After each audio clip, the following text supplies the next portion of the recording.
time to strap in and get ready. The leaders in NRL SuperCoach are incoming. Bringing you the ultimate insight to help you win your leagues and climb up the rankings. You're now listening to the Insight NRL Show with your hosts, Brain, Metrics, and Whisperer.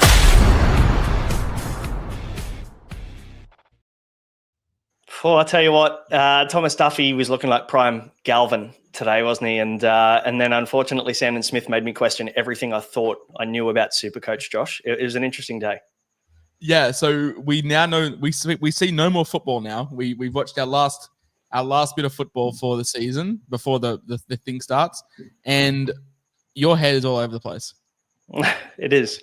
I forgot to wear a hat. That's how scattered I am right now. I didn't even wear a hat for the podcast. That's where I'm at. No, there's a lot of different moving parts in my team right now. I don't feel settled. We were speaking a little bit before the pod, and you said you're pretty settled, and I'm the opposite. So it'll be interesting to see what the next week and a bit looks like for us before Vegas games kick in. Yeah, I mean, settled as much as I can be. I've got out of the 28 players, I think I'm locked into 24, and it's just a case of a couple of combinations between the other 4 or 5, but apart from that, yeah, looking okay. WhatsApp chat would have seen my team. Obviously, Patreon backers get access to that, so I would have seen what I posted. Some positive feedback. People said it's a nice team, which is helpful. So feel a little bit better.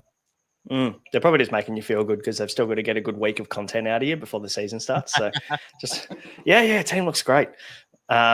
But yeah, look, it's that time of the year. It's silly season where we try out a lot of combinations. We have now 3 weeks of data, I guess, to look at. No, probably better to say 2 weeks rather than 3 because a lot of players only played 2. But yeah, we've got some data now to look at. We've got some things to look at, and we'll talk through everything week 3 tonight for the trials, all the SuperCoach scores.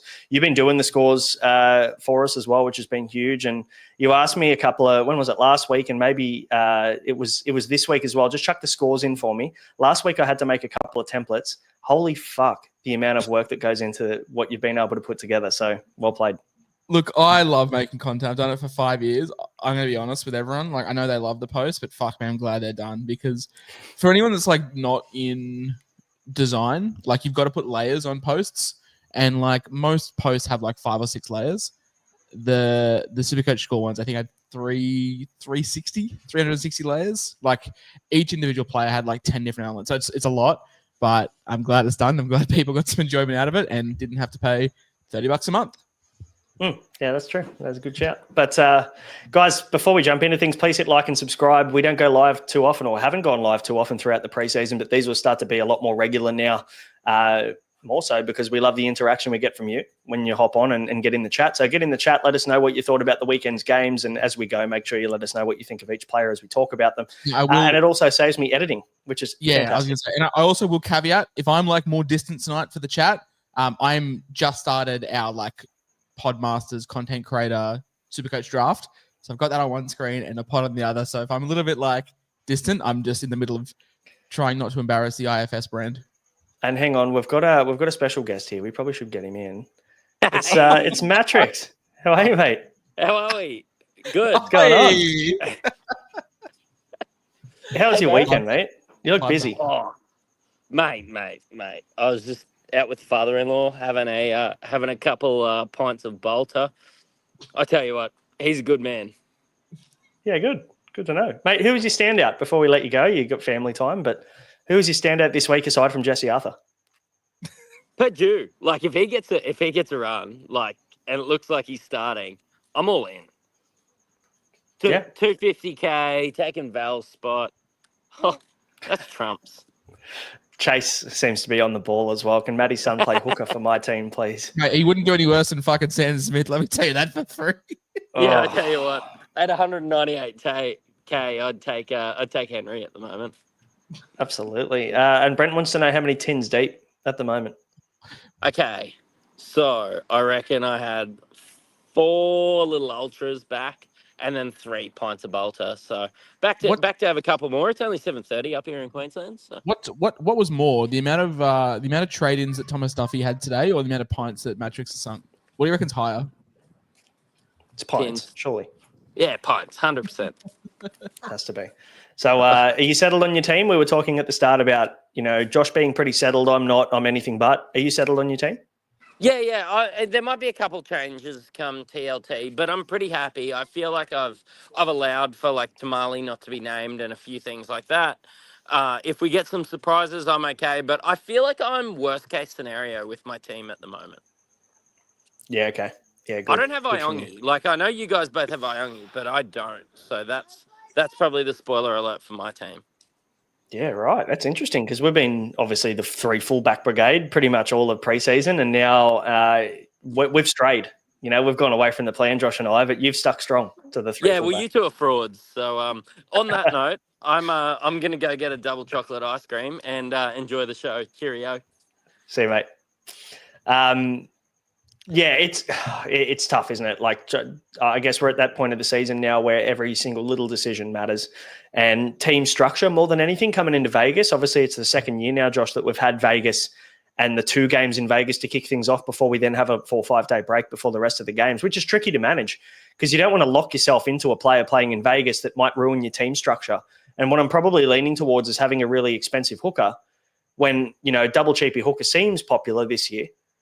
If you lock yourself into a Brayley, potentially, who plays in Vegas, you might miss out then on a potential cheapie that you could have taken in that position in the second week of round 1. Yeah, I'm very tempted to see what the NRL does in coming years, whether they do expand it to more than 4 teams. For anyone that follows AFL and NRL as well, AFL have adopted like the opening round, which like 8 teams play, but it's not SuperCoach official. So I'm wondering if, SuperCoach do adopt that method soon, whether you have like only 12 teams play in round 1 and like the other guys playing like a round 0. Like that's what AFL have been doing. So I'm curious if NRL does follow that route, but it does make it tricky. Like obviously picking players. I mean, you said this on the last episode that we recorded. If you're 50-50 on a player, like I'm taking the Vegas guy all day long.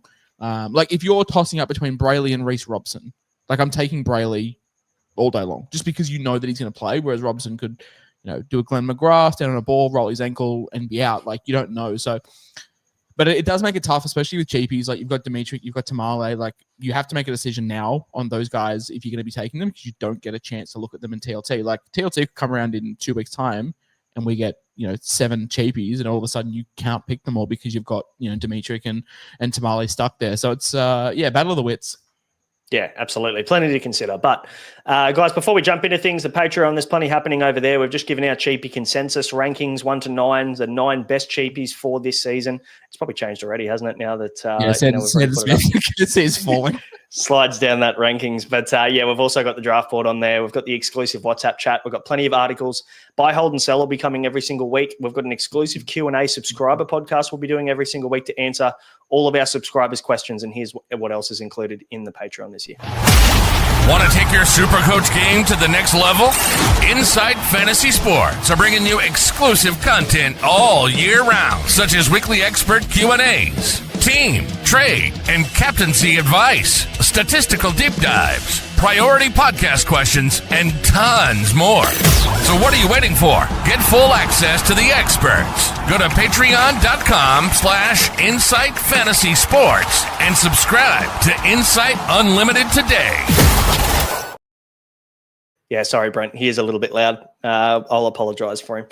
Now, we've got all your scores put together. I chucked it up in a list and we'll throw it up on the screen, mate. But let's rip in and have a chat about what happened in game 1, mate. We'll move straight through to things. We've got, the Penrith Panthers, or a second grade Penrith Panthers, beating the Manly Sea Eagles 38-22. What'd you take from this one? I sometimes don't enjoy watching football because this game was a bit how you going. But it just doesn't compare when every other team's naming elite players. Let me pull up on my screen so I can follow. But mate, this was just a B grade side versus a C grade side. So like, what can we really take?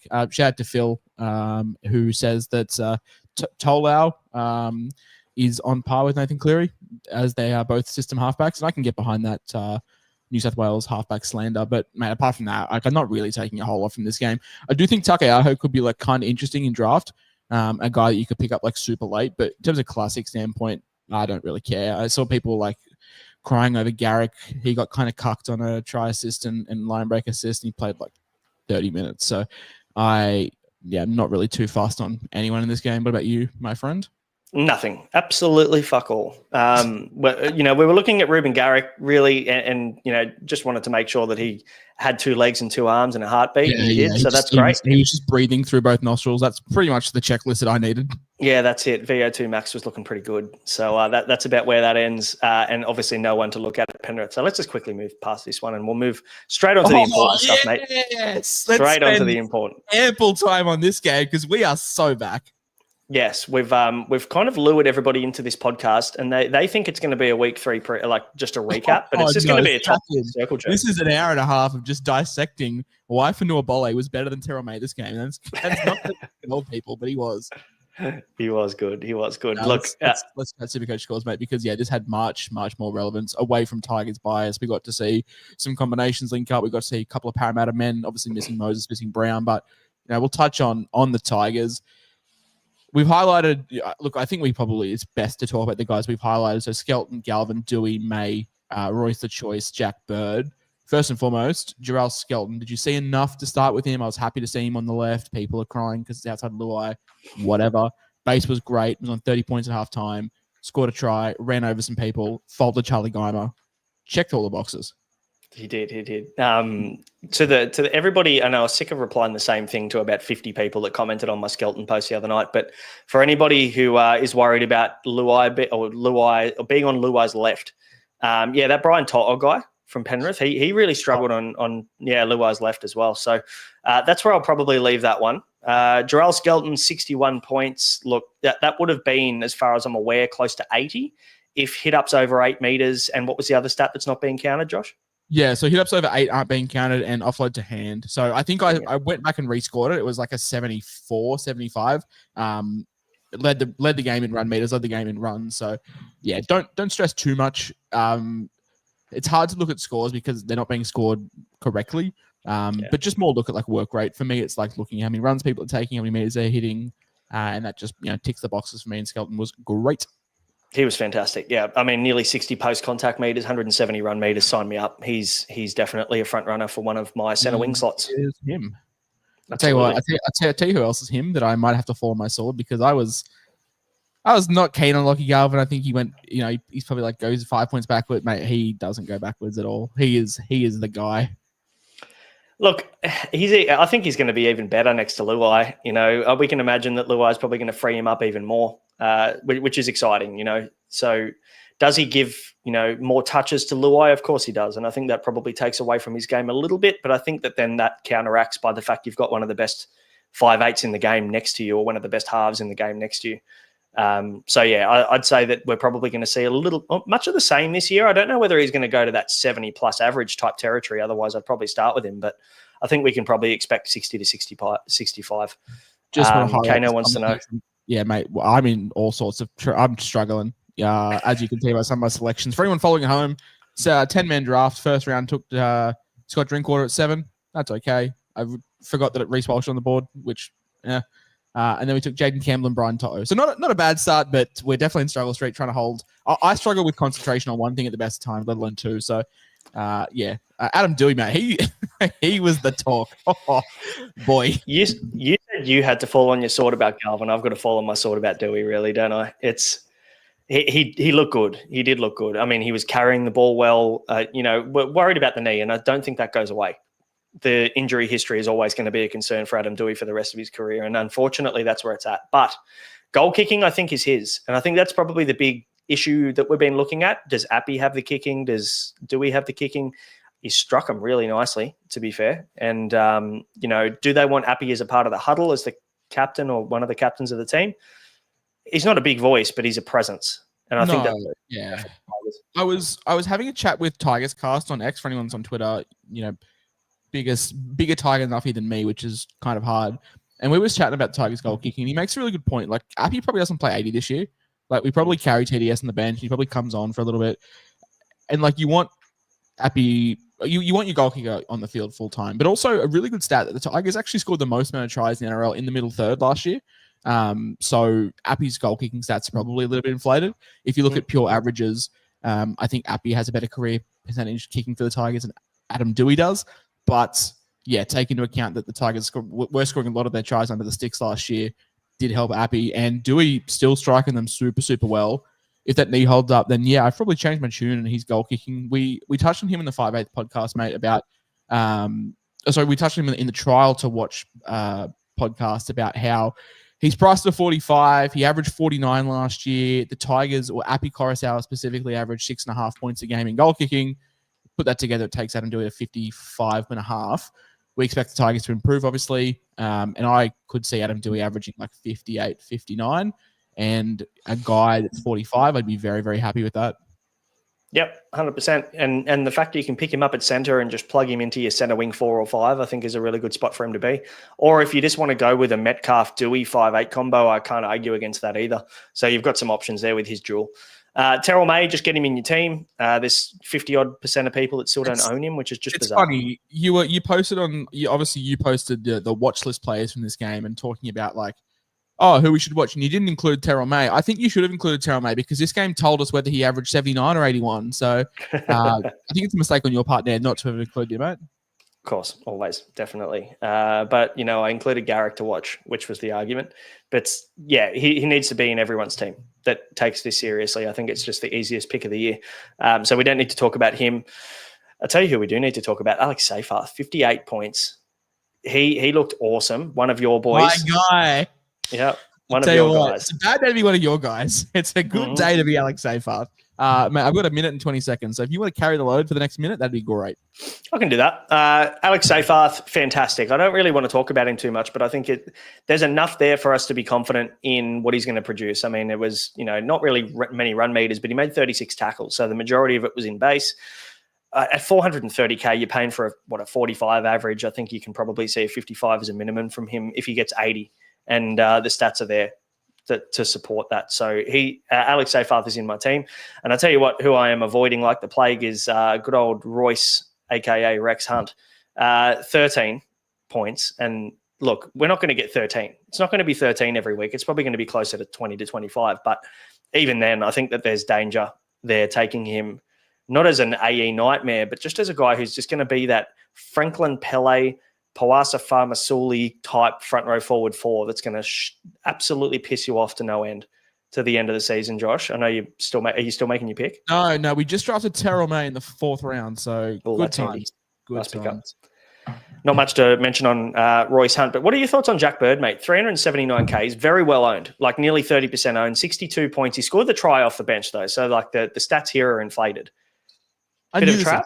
I knew this would happen. I knew that he would score well, and we're going to get sucked in, and we're like, maybe. But no. He scored, 31-point play, so it takes it to exactly 31 points without the try? Nah. Fair. Not for me. Play the soundbite. Yeah. No, obviously, wrong podcast, but... I probably can. I just wasn't prepared for you to tell me. No, it's fine. What's that? There it is. Go for it. No, I think like obviously I think he played reduced minutes, but for me it's like probably averages like 38. No, I can't touch that. I think Twile was really good. Fanua Bolle was really good. So we've probably got some options to take those minutes. But for me the positive thing was just to see Seyfarth pump out 80 with Jack Bird on the field, which was really good. Yeah, for sure. 2 talking points, I guess, for the Parramatta Eels in this game. Isaiah Iongi, 77, looked $1 million. Sweeping either side of the field is fantastic. That's what I wanted to see. I wanted to see him sweep. Always been big tens. Always been absolutely. Never not had him in my team. But no, as soon as Latrell went down, he was straight in for me. Latrell Mitchell, obviously my Dally M pick, but him going down has been like the greatest thing for my SuperCoach team because I've got an excuse now to backflip on 3 fullback, and it's great. I guess we glossed over him. Wayne Mulligan says, "Can we run the Tigers front row as your front row 1 and 2?" I think you can if you don't want to go Horsburgh or you want to go someone a bit more expensive and have Horsburgh on the bench. I really liked Fanua Bolle. Yeah, me too. You look great. I mean, he did everything you'd ask for a front row forward at that price. I think there's maybe anywhere between 5 to 10 points of value in Fanua Bolle. But my question becomes, does that then create an issue where you have 6 Tigers in your team? And that's probably what you need to look at because you've got Luai, you've got Dewey, We've got Skelton. We've got Seyfarth, May. Royce Hunt is one of those front row forward enabler guys. If you got him on your bench, hopefully you don't. Like there's so many different options at the Tigers now that how many is too many? That's probably the question. There's realistically like 9 players you could start with in the Tigers, which of course is way too many. I think 4 is probably your max. Thankfully, we have a pretty good opening run of the season, and there's no bye until like round 12. So you've got a little bit of time for these cash cows to mature. But yeah, I mean, if you started with Bolle and May, I definitely couldn't hate it. But yeah, Isaiah Yonge, mate, stud. I'm not going to say must-have because, Walsh looked really good this week. Drinkwater looked really good. Drinkwater's appeal is a little bit less and he's not goal-kicking. But, both those guys look good if they were like your Trell replacements, or Keeney looked really good as well. But for me, the side that I can build with Iongi in it is just so hot. So for me, kind of hot. Zach Lomax, though, not hot for me. I don't understand the appeal this year. Yeah, I still think he's going to be good. I have him as my centre wing 1 at the moment, which you might think is a bit outrageous considering the amount of talent that we've got floating around in centre wing. But I still think he's going to take a step up this year. I think they're going to use him. I think is he going to be at right centre or left centre? Do we know that yet? Was he on the left? Right. Was he? He's on the right, isn't he?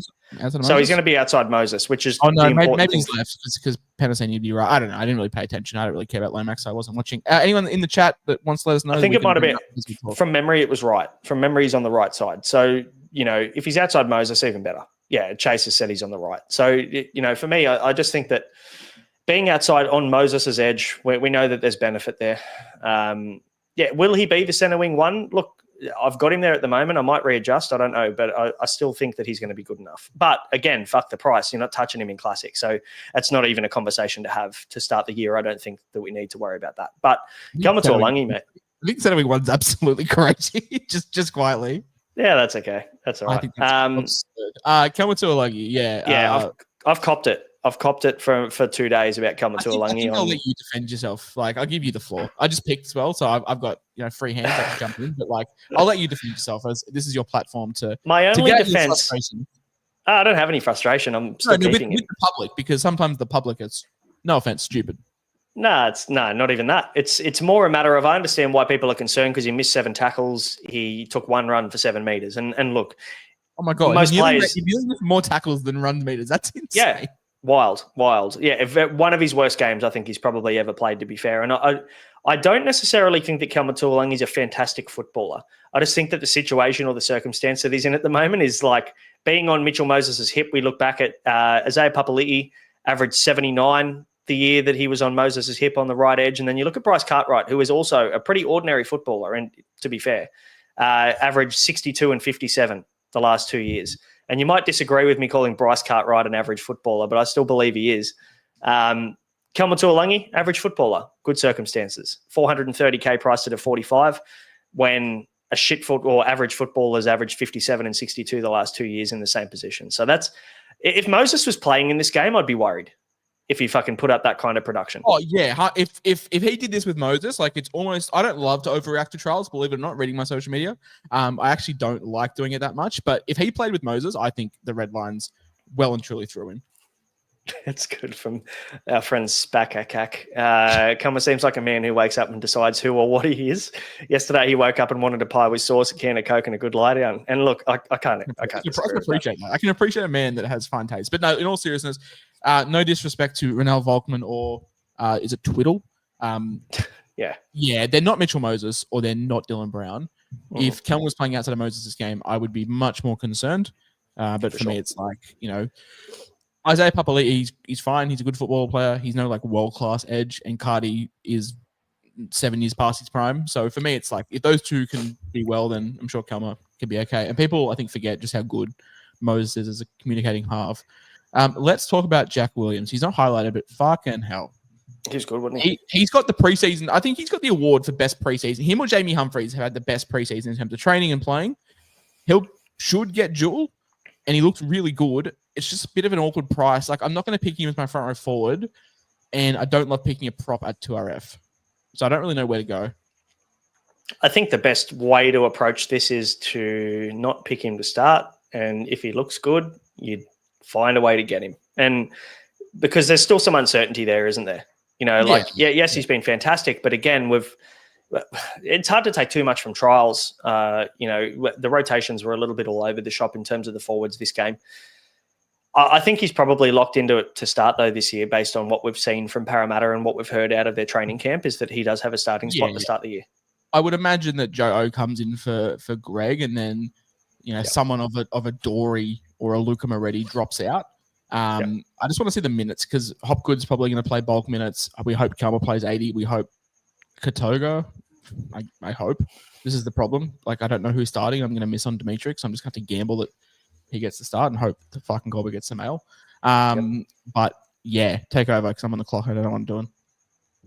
Yep. All right. Well, let's just talk about the next game. Then we'll move on to South Sydney Rabbitohs having their pants pulled down against the Dragons. And to be fair, they nearly dragged this back. I think it was 30-0 or 32-0 or something, and they dragged it back to 32-26. So full credit to the Souths for having a crack. I guess the Dragons ran away with this one in the end. Shout out to Deadly, who was going through all sorts of pain in this game in the WhatsApp chat. And I know he's in the chat right now, so hopefully feeling a bit better after this one, mate. But I guess the talking points here, Lewis Dodd obviously got sin-binned, didn't come back on in the second half. Now, that creates question marks. He now is suspended for round one as well, which is, the even bigger question mark, because now we'll probably see Jamie Humphrey start in the 7, which means Pete Mamazelis gets a chance to maybe, I don't even know who's going to back him up on the bench, which means we don't know what that hooker rotation is going to look like. Like, it's made things harder for us now. Yeah, head noise galore here. This game's given me no more clear answers. It just reaffirms to me that Jamie Humphries is him, and maybe Saliva Havili gets a call up. But I'll tell you what, I've got no thoughts. Talis Duncan, not ideal. Let's be honest. Like, he wasn't put in a good situation, but I still think he made a good representation of himself. It's just that first 30 minutes, South just got fucking monstered. Like, that first 30 minutes, St. George beat fucking Penrith. Like, they were so good. Like, they were incredible. And Talis Duncan was just under the posts for the first half an hour. So, for me, I'm happy to give him a pass. Mamazelis, I don't know. Like, I'd love to start with him. I just don't think I can. Mate, I'm going to need like 7 trades in round 3 when all these people finally get clear ideas of their role.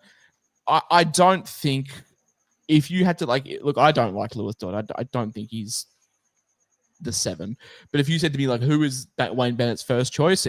I don't think they're paying $700K to abandon on Dodd after 2 trial games. And that's a transfer fee too. That's not his salary. Like, they've gone and paid a pretty penny to get him just in the country. So, they're going to give him a chance. They're not going to write him off after half a trial because he got binned, I mean, he also didn't play good last week as well. Like, it's not just a 1 week thing. But I don't think Wayne Bennett's going to give up on a guy after 2 trials where it's not just Dodd either. Like, Dodd didn't play good, but South just got absolutely resolved. Like, the whole squad did, from 1 to 13. What are we thinking of Keon? Because 79 looks great. I think St. George just didn't give a fuck at the end of the game and just put the Q in the rack. So, like, what are we doing with Keon? I think he's too expensive to take on an edge. I think we see the stats. I think he averages 54 on an edge and 78 at lock. Yeah. So for me, absolute no-go to start the season. He's 619K. Like, if we were talking early 500s, we'd have a different conversation on our hands, because I'd be seriously interested, but not at 620. Not when the amount of value that you have in the 400s this year. I'm not picking Keon over a Talis Duncan even, who looked good at 30 minutes. I think he probably played 35, 40 minutes max for 30, like nearly a point per minute, and deadly spot on with the tries. Also, that first 30 minutes was just 20 of it under the posts as well. So, obviously, deadly 2 tries for 79 for Keon as well. So for me, I'm not touching. If for whatever reason Duncan gets dropped or gets injured or whatever, then all aboard, wheels up. But for me, mate, no, I don't really care. And you can see from that bench, it's just made up of a bunch of cup guys. So I'm not really too fussed. But mate, the Dragons, there is one player here over 5% owned, and it's a guy that probably isn't going to start round 1. So we've got a lot of pods to talk about here. Let's talk Gutho, because he looked unreal last week, unreal again this week. It's 700K. Like, I don't know. I don't care who you are. Like, everybody would know if they follow this podcast, especially our subscribers, would know that I am not a Clint Gutherson fan, and that is nothing against his ability as a footballer. I just don't like the bloke. We all have those players we don't like, and he's one of them for me. But he is a guy that I own in SuperCoach nearly every year. So it's hard. They look good, man. Gutho, Val Holmes, Cook, like their 3 new signings were fucking awesome for them. Do I love Gutho? No, but Sione Finau is the one that is the interesting one, isn't it? At 279k. Yeah. Let's chat Finau because he died, and then we hope he comes back to life. But if he's named, it looks like we've got Toya. It looks like we've got Purdue. It looks like we've got Shibasaki. Do we just run 3 center wings, or is that just too risky? I reckon there's way too many kind of underpriced value picks at center wing to run with 3 half decent ones and 4 cheapies. Finau's not cheap. He's 280. Like he's more expensive than the rest. So I tell you what, though, if he's humming, it's definitely worth a shout. You've also do have competition from Tyrell Sloan, Christian Tuipulotu as well. So yeah, he's a big body. He looks really good. 4 tries in about 30 seconds was unreal. But yeah, I'm not too sure. The buy in round 3 as well. That's a bit of a stinker, but it could be good. Tino and Finau could be like on the cards in round 4. So definitely one to consider. But mate, the Discord, sorry, I keep saying the Discord because that's what we had last year. The WhatsApp's been popping off about Mr. K Flanagan, and he seems to be entering a lot of our subscribers' teams. And I don't know if that's a good reflection of the content that they pay for us for, because I don't think we've advocated for him. But what do we think of Kyle Flano? I don't know. That's exactly what it says on the tin. I think it's just exactly what it says on the tin for Kyle Flanagan. And he's not goal kicking this year either. It's Val Holmes. So, if he was goal kicking, sure, I could maybe entertain it because there's an extra maybe anywhere between 5 to 10 points. But yeah, he has looked good. I'm going to take nothing away from him. He has looked good in the trials. It's more just a matter of how good can he be? What's his ceiling? Because maybe that's a question for you. Like what's his best going to be if he produces that this year as a SuperCoach player? I don't know, 55, 60, like at the absolute pinnacle. Yeah, mate, if you tell me that at the end of the season, Kyle Flanagan averages 60 plus, I'll fucking eat my hat. Like there is no way in the world. I think he could go. Was he priced at 403? I think he could go on a stretch of like 5 weeks where he's averaging 60. But like, yeah, I don't know. He's priced at what, 38? No, he's priced at like what, 42? Yeah, something like that. He'd have to be averaging 55 to make it viable. I just think if all things go well, he might average 55 for a stretch. But I'm not keen. But like Wayne says, he won't get dropped, which is definitely worth considering. Toby Catchment, absolute PPM. Not Toby Catchment, Ryan Catchment off the bench, PPM beast. Damien Cook, he looked okay. Emre Gula is one that's now sort of popped up and become interesting, which I can see. He's 330k. Did start this game. If there was no David Clemmer, I'd actually be wheels up on Emre Gula. But I'm just worried with the Clem dog coming in because I think Catchment probably starts. If he doesn't, I think Gula's minutes just are reduced. So probably surely let that one Clem is just a bench guy now, isn't he? Like for the rest of his career, unfortunately, as good as he was when he was in his peak, like in his prime, he's just going to come off the bench and do 25, 30 minutes max. But yeah, there's enough caution there with him and that signing to definitely look elsewhere, I think, especially with Jack DeBellin, such a versatile forward as well. He can play anywhere. Some games, we were talking about this yesterday, some games Jack DeBellin will play 65 minutes straight. The next game he'll play fucking 32 minutes in the whole game. So Flano doesn't seem to know how he wants to use Jack DeBellin. He seems like a bit of a miss to fix it with wherever he needs to plug a hole at that time. So there's just way too much going on for me to feel good about any of the forwards there, unfortunately.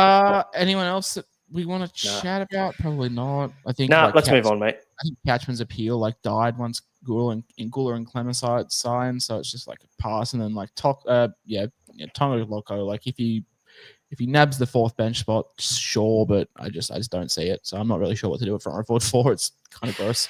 I might even nuff front row forward 4 if I'm completely honest. Just have him knowing that there's every chance he probably gets a crack at some point this year, and then I'll take the cash when he comes in.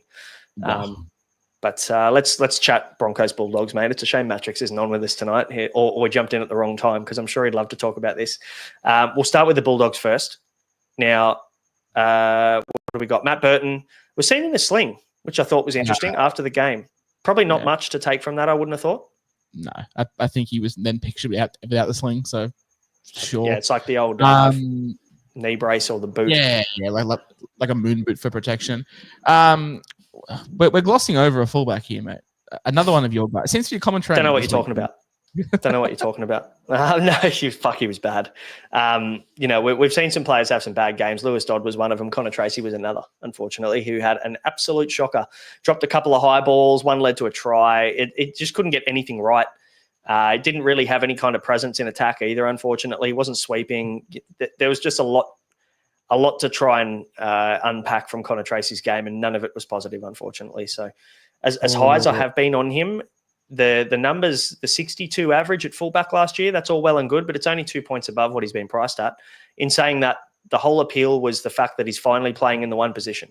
And you'd like to think that there'd be some natural progression in year two when you're playing in the one position for the first time in his career. But yeah, he even looked worse than he did last year, which is quite bizarre. For any Simpsons fans out there, he was the suckiest bunch of suck that ever sucked. He was not good this game. Dogs just weren't good in general. Matt Burton, we see he's highlighted in red, representing over 5% owned. Are you just putting the red line straight through him after this game? Because I was keen, and I'm just like, Oh, I'm not putting a line through him. I don't think he was terrible. It was more just he didn't excite me, but the Dogs didn't excite me. So it's like, if they win or if they play well, he's in the thick of it, So you've got to back the Bulldogs going to be good. And we've looked at the draw for the Bulldogs to start the season, Josh. It's fucking real nice. So, are you going to back the Bulldogs to be good this year or improve? I probably am, to be fair. And if you think that, then Burton's still a play, but then you've got to avoid a guy like a Munster who you probably think the Storm are going to go quite well this year. Yeah. You've also got options like Dewey. We've got Metcalf. We've got Luai. Dylan Brown is Dylan Brown. So like there's a lot of different options there around the same price point for Burton that I'd probably look elsewhere. Yeah. There's a couple other guys I want to chat about. I had some Dogs, like I've been okay with Dogs mail this preseason. I've been lucky to have some okay like intel. But like I'd been sitting on this mail because I didn't know really when to post it. I sort of have a content calendar of stuff that I want to post, and anything that's dry, I'll chuck in some stuff that I've got in the background. But I had a bit of information on Max King and Jacob Preston just sitting in the backlog for a little bit about how they've had exceptional preseasons and, broken all their fitness timings or whatever. And Jacob Preston was unhappy with how he played last year and blah, blah, blah. So I was like, I'll chuck it up in the morning. I'll tell you what, it was a pretty good time to put that up because Max King was unreal. I think he scored 49 in 40 minutes. And presto, mate, he was him. He was the guy. And the fact that I think it was in the quote that he said he was disappointed with how he played last year. Like he wasn't bad last year by any means. So that tells us this guy's got a ridiculously high standard of himself. And I'm sure most professional footballers do, but he was fine. Like it was like he was shit. He was like, if we can expect a positive progression in Preston's game after last year of him considering this is a bad year, I think he's a guy you probably need to have at 2RF. And if you're going to pay up for one, I think it's him. If you're looking at IPAP or Connor Watson, just spend the extra 20K and get Presto. Like he was so sick. Like I was so impressed with him. I think he plays close enough to 80, if not probably 70, which I'll still take. And yeah, he was that guy. Josh Curran suspended for a week as well. Worth noting for that. We might get like Saluka Fafita and stuff. Probably maybe don't get sucked into that. Just be careful. Apart from that, mate, not really much to talk about. No, nothing really. We'll move on to the Broncos. The Broncos. Reece Walsh looked electric, as he always does, what you'd expect from Reece Walsh. And I guess it was him and Scotty Drinkwater that put their hand up this weekend to say, hey, the 3 fullback gun strategy is still alive. It can still happen. There's a lot of people looking at Reece Walsh, 738K. We've talked a little bit, Josh, in the preseason about the fact that he had that head knock in that game where he got 1 and he played 4 minutes. And that's obviously bumped his average down a fair bit. I think it was nearly a 4 to 5 point average buff off the back of that game. So if he obviously didn't go and get knocked out, he would have averaged closer to 80. But you've also looked at the numbers of when he goal kicked in certain games when Adam Reynolds was out, and that kind of cancels out the bump we would have got from that game, doesn't it? Yeah, thanks for covering for me. Might need 20 more seconds. But yeah, he basically he gained 5.6 points a game in the games he goal kicked. And that it basically just cancels out everything. I'm just going to have to reach and take Damien Cookie. I don't love it. But yeah, basically the games where he goal kicked with Reynolds out subsetted the games where he got the HAA and, brought down his average. So he's priced at what he is, but you expect the Broncos to have improvement. And he is very good at football. And look, honestly, there's probably still going to be games where he has to goal kick this year. I think I in one of my hot takes, it was that the Broncos, they'll make the 6, but Adam Reynolds will play less than 15 games this year. That was one of my hot takes, and I think that still probably happens. Just we know what Reynolds' body's like, unfortunately. Father Time is undefeated. So, there's every chance he still goal kicks. But, mate, Corey Pakes, 22. Bit of a plotter type 22, but he is priced at 24. So, I mean, we can't really expect too much else from Corey Pakes. We were probably hoping for a little bit more, but we got that little bit more from Jack Kashevsky, didn't we? 42. He looked like he died at one point, but he was resurrected like the Undertaker. He came back from the dead and finished the game off. 42. Not bad. I will take that from the jet ski. Like, he was fine. And that's all that I can say. He was fine. And if I have to play him as my 17th man in some weeks, that is okay. Sorry, my 18th man. If he's 17th, we're in a world of hurt. If he's my 18th man, he is absolutely fine. Played well, which is cool. Obviously, we didn't chat about Shibasaki. He played fine, but Mariner played very good. So it's like, don't know. But I don't know. Madge just seems to have a hard on for Sheba, so that's good for SuperCoach. But yeah, the Goss was the Goss. We can chat about Carrigan and Haas. They just did what we expect them to do in 25 minutes, and that was it. What about Hetherington? Talk to me about him, because he got 37. He made fucking nearly 37 tackles, I think, from memory. And yeah, so I've been getting this question a lot. So I want everyone to, I say it every year, but for anyone that's watching, NRL stats and Fox stats are different. SuperCoach just scored on Fox stats, Fantasy scored on NRL stats. Heatho is a perennial flopper. He's got the hindies about him. So his fantasy tackle count will be much higher than his SuperCoach tackle count. I think Fox had him down for like 26 tackles, 27 tackles, and fantasy had him for like 37. So big third man in guy. So just and what you mean by that is, obviously, for anybody who doesn't know, SuperCoach does not count the third man in as a tackle. Fox Sports don't count the third man in as a tackle. So that, obviously being a flopper means that he's not going to get those points per tackle for SuperCoach, but he will get them in fantasy. So maybe he's a fantasy buy, but not a SuperCoach buy. Who knows? Yeah. At the price, I think there's not really much risk, but there's not upside either. No, so like I'd need to see 50 minutes from him, which he played 50 straight in the weekend, but like even at a 1 ppm, he's only got like 12, 13 points of value. And I think asking him to go to 1 ppm is probably stiff just compared to like his role. Seems like he was playing a lot of link, which is not great. Ben Takura is the other one we've gotten questions about. Everybody loves Ben Takura. Matrix isn't overly keen. I'll speak for him in saying that Matrix doesn't think he's going to get a bench spot to start the year. I don't know whether I agree with him. Yeah, so it depends if they run, I guess, Pierre Cora or not, because you've got Smoothie or Smoothie / Walters. Then you'll have Jensen will be one. You'll have Xavier Wilson as the other. And then it's going to be like Pierre Cora, Tapau, I don't know, what's his name, Takora, and that's probably it. So it's a case of like whether they want to run 74-year-old Money Tapau or an edge that can't tackle in Pierre Cora. So obviously I'm hoping that we do get a bit of Ben Takura. Even 20 minutes, we'll probably see him get like 28, 29 points, which is great. And they love a crash play at the line. So yeah, tell me about it. I reckon the Broncos love a crash play more than Harry Grant loves a crash play. I don't know. Loves an underscore 5 minutes out from the line. Yeah, fuck, it works though, doesn't it? But yeah, look, regardless, I'd love to see Corey Pakes go down that road a little bit more. So let's hope that he can benefit from a little cheeky try assist close to the line. Okay, I tell you right now, obviously we'll talk about the Roosters in time.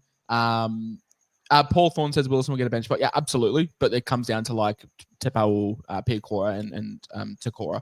If I gun to your head right now and I'm like, you've got to pick Smith or Pakes, where are you going? Sorry, say that again. Sorry, I was reading a comment. You're right. Gun to your head, Corey Pakes or Sandon Smith? Oh, Sandon Smith, just because he's goal kicking. That's it. I mean, we'll talk about the Roosters, like you said, but like, fuck it. There's concerns with both for sure. There's definitely concerns. He's made me rethink everything about my team after today. But I think just the goal kicking, even though the Roosters, I don't think they're going to be great this year or as good as they have been. I think they're going to be good enough not to be a bottom. They're not going to be a bottom 8 or a bottom 10 team. I think they're still going to be pushing for the 8, but they might miss. I think it just needs to be Sandon Smith. And in saying that as well, we need to remember that Sandon Smith is 55% owned. If you don't start with him and you go against him and you pick someone else, you're going against the majority of the super coaches out there. And I think sometimes with picks like this that are this cheap, he only needs one good game and it sparks up 3 games of cash gen. So you've just got to be really careful with guys like Sandon Smith, the really well-owned guys as well, even as Yongi, they're over 50% owned. If you get it wrong and you don't go with them to start, you're chasing your tail for the next 4 to 8 weeks to try and play catch up on not only the cash you've lost, but potentially the points that they put on the board too. So that's just one thing to think about, I think. But let's move on to the next game, mate. We've got the Titans. They beat the Dolphins. This was a tricky one, wasn't it? Because I think you had, your desk was moving a fair bit throughout this game, watching the Gold Coast Titans from all reports from our DMs. AJ Brimson, fantastic. Jaden Campbell, fantastic. Tino, what do you take from Tino? That's the big talking point, I think, for this one, because he got 29. He only had one stint, but fuck me, he looked good. He looked like prime peak Tino pre-ACL. So I did about 25,000 steps today, just walking around the northern part of Sydney. I reckon 24,000 of those were just contemplating Tino. I don't know. I'm like, it's Tino. Like, he's 500K. Like, snap him up. Another part of me is like, it's Tino off the back of an ACL having no fucking tank whatsoever. He even said that himself after the game. He just said he's got no tank. His lungs are burned and he needs more to get through, and spoke about his minutes increasing over time. If you ask me right now, if you ask me right now, do I start with him? It's a reluctant no. I know NRL physio is pumping his tires up, and for good reason. I think he's his injury by the year, which I agree. Like, I'm not fading Tino because I don't think Tino's good. I'm more fading Tino because of Regan Campbell-Gillard and Chris Randall and Mo Fodawaker and the likes that can, Jermaine Jolloff, that can take that load off for him for the first couple of weeks, and then we can reassess, round 5, round 6, or if he's doing well earlier, then of course jumping on. But for me, I would probably just fade because of the minute risk, and I can get maybe 5 points worse from Aaron Clark for 150K less. Yeah, spot on. And it's the Titans round 1 bye. Honestly, if the Titans didn't have the round 1 bye, we'd be talking a completely different conversation about all of these guys. AJ Brimson definitely would be much more of a conversation to have. Jaden Campbell, even at 700K, fuck, he's probably worth that price tag based on what we saw in the 7. Beaufort Moore was great with a 98. You're right, though. There's so many middles that there's just way too many question marks around Tino's minutes. But, even Keeney might be an option at fullback. But, that's a conversation for another year, unfortunately, because I don't think you can go with too many Titans. How many Titans is too many? I guess it also comes down to how many Melbourne Storm players you have too, right? That's the thing. It's like Titans, you can carry 3. Like, you can carry AJ, Tino, and whoever else you want. That's fine. But it's then, if you have Munster and Grant and Jack Howarth or Stefano, it's then like you've got 6, 7 guys. If you then jump on a Val, if you jump on a Damien Cook, if you jump on a Gula or a Finau, then it's like you've got 8, 9, 10 guys out for the first 3 rounds. That's where the compounding issue comes in. For sure. Yeah, and when you're spending up this kind of money and not having them put points on the board for you, it gives you a disadvantage for the first 3 weeks where, you've got to start red hot in SuperCoach to stay up there. So, mate, let's talk Dolphins. Hammer was fine. Nazarko was fine. There's not really much to take from that. The conversation comes around Max Plath and Tom Gilbert for me, and probably more so Tom Gilbert. Plath's price maybe kind of takes him out of the conversation. He started on an edge, missed a fair few tackles as well. But Tom Gilbert's an interesting one. It's the minutes. Again, we're having the Tino conversation all over again, aren't we? Like, what do the minutes look like coming back from that injury? He's coming off back-to-back ACLs, 42 points, but he was named in the 13, which is probably the most important thing for me. I wanted to see him in the middle of the field, not on an edge. Yeah, so I was very fortunate to have a chat to physio, and I was just like, what do you think of Gilbert? And he's just like, nah, had his surgery much later than Tino and had a much shorter preseason, and obviously, a little bit old, a little bit more wear and tear in the body than Tino has. So for me, it's like, what is he priced at? He's priced at like a 44. Who we talk? Gilbert's priced 47. That's the thing, man. It's like he would have to get like 55 minutes for me to be like, let's lock and load. I know Matty's really keen. I never like to bag you boys' picks if I don't like them, but I just don't get Gilbert. He was in my team for like 5 minutes because, of course, he had a good trial game, so why wouldn't I? But it's like, if I'm worried about the minutes. That that's the main thing. Do we want to chat? Obviously, Max Platt did his best Kelmer impersonation by missing 47 tackles. But do we want to chat on the other edge? Because he was good, but misleading score.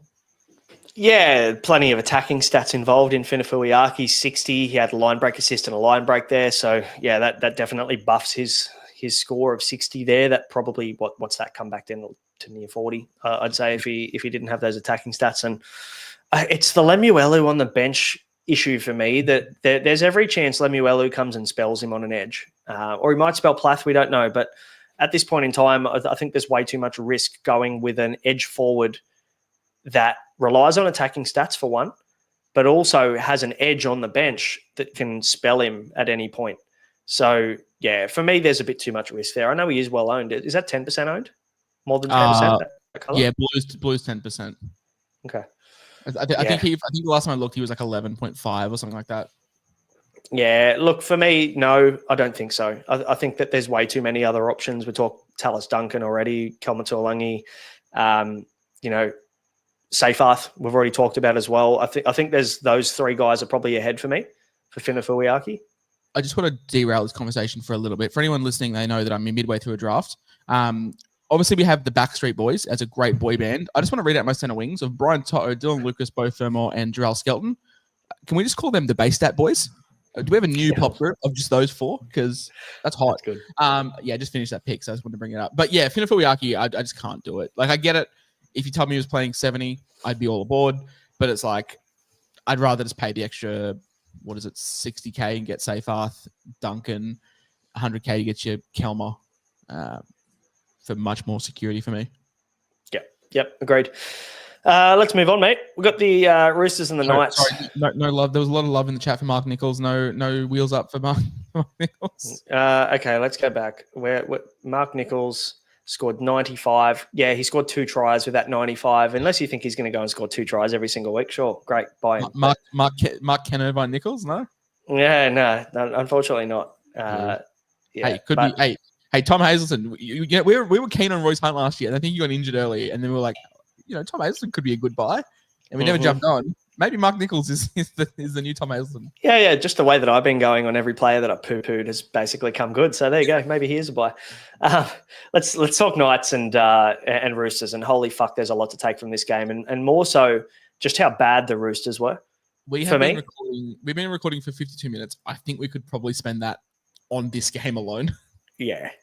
Which is an issue. There's a lot to talk about, of course, with both of these teams. This graphic is it just lights up like a rainbow, which is great because there's so many players to talk about. Yep, absolutely, which is great. We'll start with the Knights. We'll start with the better team here. 48-10 this score was as well, mind you. So there is some points to be scored here for the Knights. Ponga, fucking amazing. Get him in your team. If he's not one of your fullbacks, I think you're missing a trick this year. I think he's going to be good. We know the Knights draw is very nice as well. So just don't overthink that one. I think he's one of the guys, and Turbo's probably the other. And then maybe if you want to go 3 fullbacks, it's Walsh or Drinky. And I think that's probably as clear as it needs to be. But Ponga was fantastic. We saw him, obviously, with his support play. He's always one of the best in the game. And we know that they're going to score some points this year. The conversation, I guess, there's a couple of players I'm looking at, maybe 3 players I'm looking at. There's 4. Marju, 43. Did they go left a lot? Yeah, enough for me to be interested in Greg Marju. Very interesting that Greg Marju didn't get awarded the try assist for the runaway try, the one where he got the ball hit the ground, he picked it up and passed it off. They didn't give it to him, which is positive. Right. So 43 punch and all BP. So he definitely didn't play the whole game, which was. And they're not giving try contributions, are they, this year? So that's 47 as a minimum anyway. So you get the extra 4 there from that. But look, I think Greg Marju is good enough to pick him based on what we know from 2 seasons ago, but also the fact that they went left a lot more. And that was probably the one thing I was looking for from the Knights in this game. There was a bit of Stephen Crichton about Badman Best, which is something to worth consider. Definitely was a bit of Brian Toto in 2022 about this game, but we'll cross that bridge if it keeps happening. But mate, that left is humming. If you have stocks on the left, if you've got KP, Dylan Lucas, Bradman Best is over 5% owned. If you've got Marzu, then really, really positive. I think that the attack looked good compared to Knights attacks that we've seen in the first 5 rounds from years gone by. I've got no issues owning Best, issues owning Marzu, and we'll talk about Lucas as well. But yeah, KP. I think probably for me, the pretty clear second best fullback option to be picking, the classic. Yep, agreed. I don't think we need to talk about him, to be honest. The player we need to talk about, Dylan Lucas, we'll touch on. 66, great. He had a try assist and was it a line break assist? I don't think it was. But yes, Shay, we'll get there. I promise we'll get there on Crossland because there's plenty to talk about there with him. But did you see enough from Lucas in this game? Yeah. I think so. I'm just going to pull up his stats if you want to ramble. No, I was just going to say, like, if you were watching Dylan Lucas as close as I was, you would know every single time he got the ball, he cut back in, which isn't exactly the greatest thing to see when you're an outside back on the same side as in Marju or Best. I don't care about Bradman Best. I don't care if he touches the ball once in 80 minutes, but I care about how many times Marju gets the ball and how many opportunities. And we know that Dylan Lucas played in the centres at left centre when Bradman Best was out last year, and he wasn't exactly great for Greg Marju. But if he is on an edge, hopefully that changes a little bit, but he did cut in a lot. So one line break assist, so 18 points in attack. So 48. I can take that. In a game that he played 50 minutes, 55 minutes. Yeah, he definitely didn't play 80.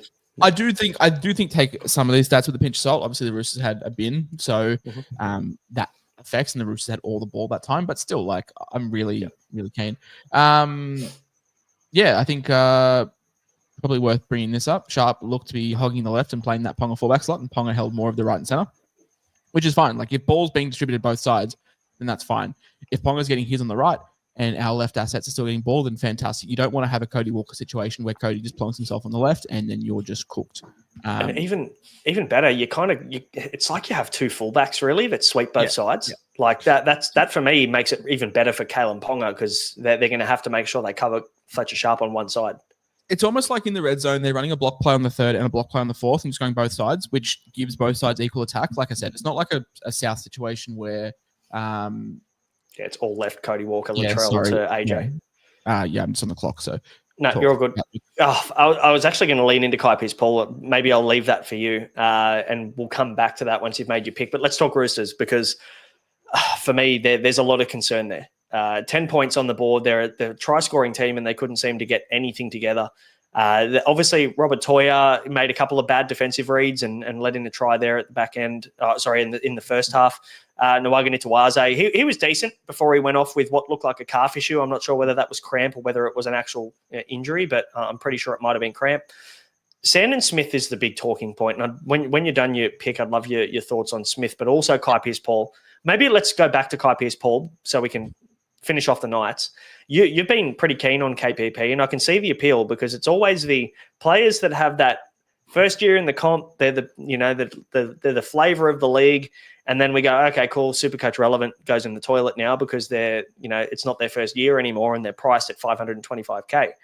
But now he's on his right, so that's his favorite side. I think there could be some value in Kai Pearce-Paul. Yeah, not he's not a bulk money maker, but I think he's like at that upper mid tier gun that could finish the season averaging like 63, like similar to what Lucas finished last year on. Like I think Lucas finished on 64. So I think Kai Pearce-Paul if he's playing 80, then definitely worth considering. It is worth noting no Tyson Frizzell, no Adam Elliott as well. Adam Elliott is currently injured, and I don't know what happened with Frizzell, but he just didn't play. So that is a concern. But for me, I'm very keen to run Kai Pearce-Paul for the first 3 weeks and then shift to Tino if he's looking good in round 4. But yeah, KPP is looking really good. And as Wayne alluded to before, Ponga's playing very centrally. So it's not like the edges are getting left out. It's not like a block play to the center. So KP and KPP were linking up quite well on that right. And if that offload's happening, then yeah, fantastic. I really like the play. I think if you and Maddie are still sprouting Bateman, you probably need to jump off. And I think for the same price, you can get KPP. Yeah, look, I can't argue against that. I think John Bateman, we'll talk about him in the next one, but he definitely wasn't a standout as we would naturally expect in attack anyway. So yeah, we'll talk about him soon. But mate, how do you feel about Sandon Smith? Because for me, I must admit, like, yes, we're not really expecting much from him, but a goal kicker at $237K in the Roosters team doesn't matter how bad they're going to be. Surely he's going to exceed that. It's more a matter of, are we going to get to round 10 or 11 and Sam Walker comes back? And even if Chad Townsend drops out, he was bad. But if Chad Townsend drops out, right? And Sandon Smith holds his spot. Is he just going to be like 365K or something, and he's made us like 100K in 11 weeks? Sandon Smith goes from a must own to I own him, but I'm just never playing him. Like, yeah, a hooker 1 to a hooker 2. If a hooker 2 to just a no. If you're short and you're going to play someone, you're playing Goz, you're playing Sandon Smith. Oh, it just depends who they're playing. But yeah, I'm probably playing Goz for safety. Yeah, of course. Like, which is terrible. I've got a graphic prep for tomorrow. I think tomorrow or Tuesday. I don't know. One day when I need some content to post. He scored 15 and a half last week. He scored 41 and a half this week, and that was with a very fucking junky, intercept off the ground. Intercept try. Yeah. His goal kicking is not great. Both weeks now he's lacked legs off the tee. A lot of his goal kicks have gone short. So yeah, sorry. Deadly's just put a comment in here saying I'm going to have some horrid news for. It's going to be some AFL news, I imagine, that I'm going to be devastated about. But yeah, Sandon Smith, he's not a gun off the tee. He's first receiver sometimes. The Chad sucks. Tedesco is just going to have to fucking carry this team. He's going to do anything. Yeah. That's probably, and again, if you're on Tedesco or you like Tedesco, no, don't even go there at all. A big retirement guy. Jay, good shout. Who says Chad needs to become a big retirement guy?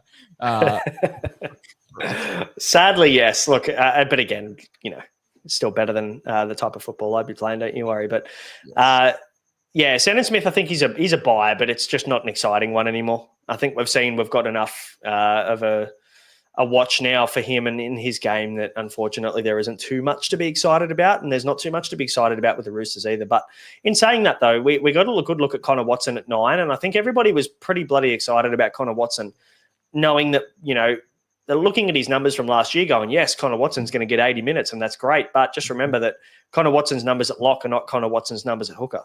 Yeah. And we've talked about this for the most of the preseason. We're not going to dive into it too much again, but I think that you just need to temper your expectations on Connor Watson. I think you're probably going to get what you pay for. I don't know whether he's going to be this 650, 700K guy that everybody thinks he's going to be.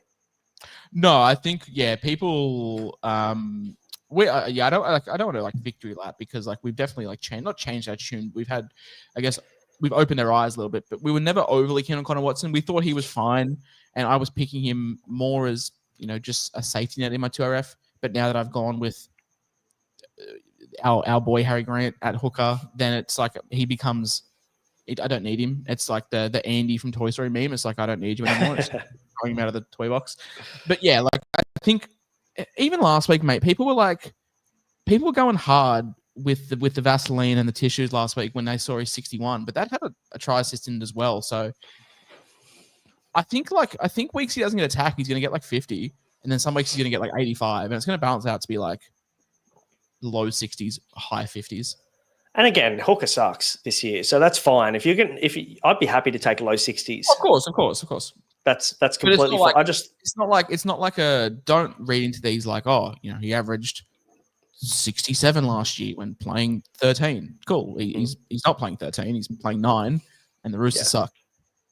Yeah, exactly. So anyway, look, we got what we thought we'd get from Watson in this game. I think you just need to temper your expectations How long until Zach Docker-Clay is the 9, Chad has been dropped, and Connor Watson plays 6? Oh, fucking hell. Look, if Connor Watson plays 6, I'm much more interested, because he's going to do nearly everything with the ball in his hand. But I don't think that happens, surely. I don't think Robbo has I don't think Robbo is self-aware enough to be able to make a move like that. So, yeah, I think we can move past that. Naf White, 47 off the bench. Fine, great. In the 17, I think there's every chance he might start off the bench. But what are your thoughts on Su'a Wong? How's this all going to play out? Because Su'a Wong started at lock. He got 23. Naf White finished with 47. We initially thought Naf White was going to start. Is it going to be this 17 jersey at the Roosters, man? It's Terrell May last year, he came off the bench, but he was still relevant enough to play in SuperCoach. And now Naf White, I don't think, we're not saying Naf White is Terrell May by any means, but is 50 enough for Naf White to actually pique your interest?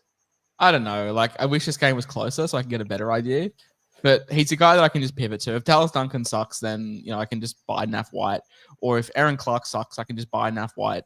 But yeah, nah. I want to wait and see before. I'm not ruling him out at all. But it's for how much is he? 360? Yeah. 30K more, I can just get Aaron Clark, who's starting and probably plays 50 minutes. So for me, that's where I'm going to be headed. But not to say that round 3 preview comes around and we're not writing articles over on the Patreon. Subscribe, link in the description for buying Naf White. Yeah, fuck. That'll be a big backflip if we do. But anyway, it's wouldn't be the first time. I don't think so. Like, it's definitely a case of just like, I don't want to start with him, but I'm happy to wait and see. If he's getting 40 minutes off the bench, then fantastic.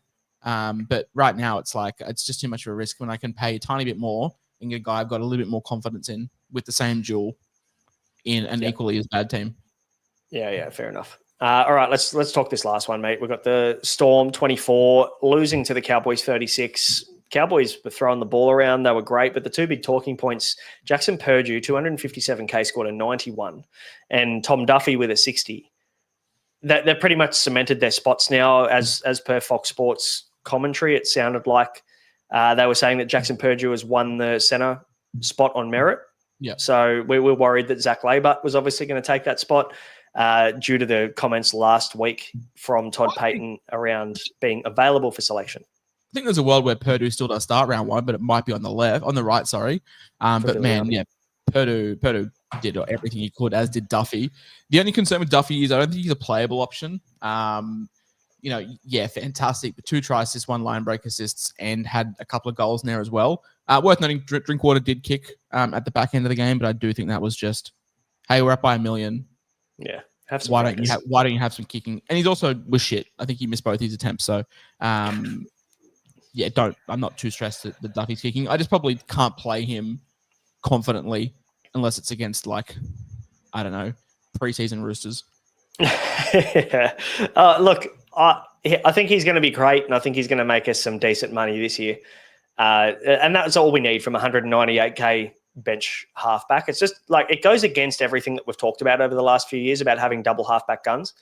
So, things are changing. And I think when you've got a guy like Duffy pop up at absolute basement price that has the goal kicking and looks as good as he does, he's just a guy you need to have. And the same with Jackson Purdue. I think that they've talked about him through preseason. They've been very high on him all preseason. There's been nothing but positive reports about Purdue all the way through training camp and things like that. So I think he's just a guy we're going to have. And thankfully we do, because honestly, like the center wing cheapie options are starting to dwindle a little bit. There's a lot of question marks around a lot of them, but there aren't any question marks around Robert Toya, and there aren't any question marks around Jackson Purdue at this point in time. So I think they're the two that you can lock and load and feel pretty good about heading into round 1. But anything else, mate? John Bateman, we said we'd speak about 33. I'd probably just describe his performance as mid.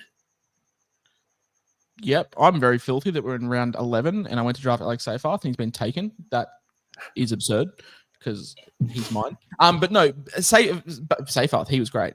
Bateman was fine. He's the non-dominant edge on the non-dominant side. He was fine. He was great for the Cowboys in terms of just footy. Supercoach, I think my KPP versus Don Bateman Bolter bet is looking okay. Yes, I think you're going to be drinking some lovely guava cruisers if that's your drink of choice. Some alcohol below Matrix, which is the best kind of alcohol to be drinking. It always tastes better, doesn't it, when he's paid for it? Nothing else really to love here from the Cowboys, so we can probably move past. No love for Big J Nenai. I mean, look at 620K, not really. No, and I like him. Don't get me wrong. It's just, are you picking him over or any of these other really good kind of options that are 150K cheaper? Yeah, I don't know. Probably not. And especially with the Cowboys, we're maybe expecting them to regress a little bit this year. So yeah, I don't necessarily love it, but still probably will play Origin. Solid player. Talk Storm, mate. You're in a Storm conundrum, really, aren't you? Because you're like, I can't have too many Storm players, and you love about 17 of them. So you're going to have to pick how many you're going to go with. Yeah, I mean, Jack Howarth wasn't great this game, but neither was the Storm. Happy to give him a bypass there. Munster, thought he was really good. Like first game back from double hip surgery. Thought he was great player. Scored 30 in like 50 minutes with doing nothing, which was fantastic. Stefano was obviously unreal. Scored like 57 and played big minutes, which we love to see. But Harry Grant, Mr. Misleading Stats himself, it'll go down that he scored 30 in 57 minutes. Had a sin bin, like a tactical sin bin, and missed 10 minutes. So it's really 38 and 47. Had the try assist off a kick, which was great. He looked so good. Storm have a lot of big boys. They've got Tui, they've got Nelson, they've got Stefano. Love a crash ball close to the line. Hooker sucks. I'm finding it very hard not to start with Harry. I get it. 100% I get it. I think the only thing that's talking me out of Harry Grant to start the year is just the fact that the flex creates a tactical decision that you've got to make around maybe punting a position, and Hooker's the one that you're going to punt. And it frees up so much more cash to make those plays in more high upside positions like centre wing or 2RF. And for me, like the gap between Harry Grant potentially averages 75 this year as the best hooker to the next to a hooker like a Blake Brayley. What's the gap there in 200K versus the gap 200K in terms of points at centre wing? I think it's smaller at hooker. It depends. Like, obviously, I'm quite high on a lot of the mid-range 2RFs, mid-range centre wings this year, like RTS, Dewey, Skelton, Marzu. Yeah, like all those guys. I think they could like punch well above their weight. And for me, it's like, I think there's value in also spending 690K and just not fucking touching someone for 27 weeks as well. I think we overlook that as well.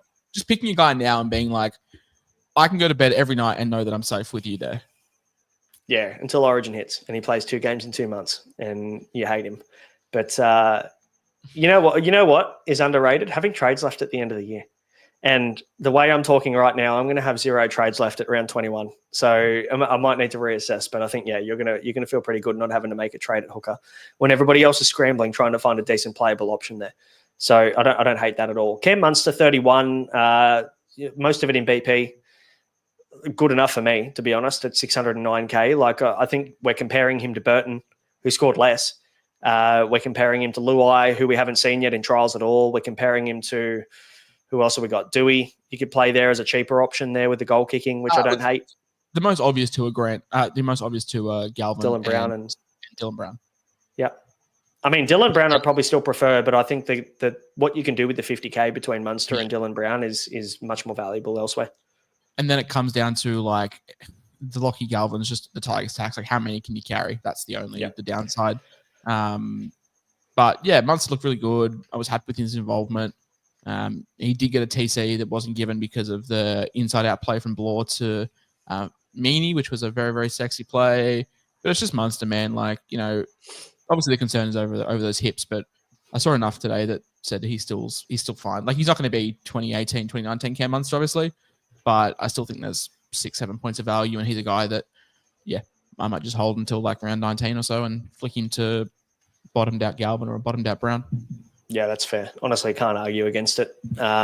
It's a weird position, isn't it, this year? Mate, anything else you want to talk about with the Storm, or just week 3 trials in general? No. Like Storm went good, but Storm have enough credit in the bank for me for the last 25 fucking years. I'm happy to write off a meaningless trial in Cairns or wherever the fuck they played. Yeah, I think that's fair. There's not really much else to take from that, but I guess we want to let the punters out there know what our schedule's looking like for the next 2 weeks. Yes, well, I mean, we're still going to do centre wing and fullback tiers, so they'll be coming in the next, I don't know, few days. We're pretty much recording every single night for the next 5-6 days until Vegas. So you'll get content daily pretty much from here all the way through to Vegas on the Sunday. So keep an eye out for that on the position stuff. We'll be writing some articles inside the Patreon. We'll be doing an exclusive Q&A for the Patreon subscribers only, and that'll be on the Saturday night, where we also reveal our teams. So that's the one that you probably want to get involved in the most. If you want to see what our teams look like, our final Vegas teams anyway, we'll be doing another one the week after that finalizes the rest of our teams. We'll be doing a Q&A every single week for the subs. Mate, have I missed anything?